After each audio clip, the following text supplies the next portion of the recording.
आज जो जैन समाजाने मोर्चा काढला निषेधार्थ ते मंदिर होतं, ते मंदिर पाडण्यात आलं.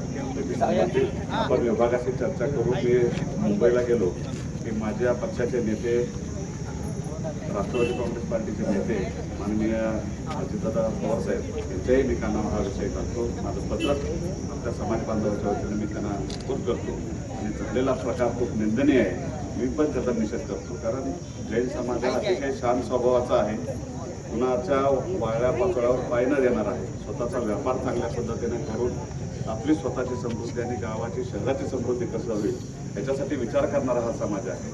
आणि म्हणजे एवढा खाली की मुंगीला सुद्धा आपल्या पायाचा त्रास होऊ नये एवढी काळजी घेणारा हा जैन समाज आहे.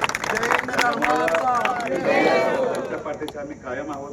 कसली काही अडचण आली की मी अनुभव नेहमी सांगत असतो की काही अडचण आली तरी मी या तालुक्याचा प्रतिनिधी म्हणून या तालुक्यातले जे काही प्रश्न असतील समाजाचे त्यासाठी मी तुमच्या पाठीशी गंभीरपणे उभा राहील. जे मंदिर पाडलं गेलंय त्याचाही मी पुन्हा एकदा जाहीर निषेध करतो आणि ज्या काही गोष्टी प्रशासनाच्या असतील त्या माध्यमातून मी निश्चितपणानं आपला पाठपुरावा करू.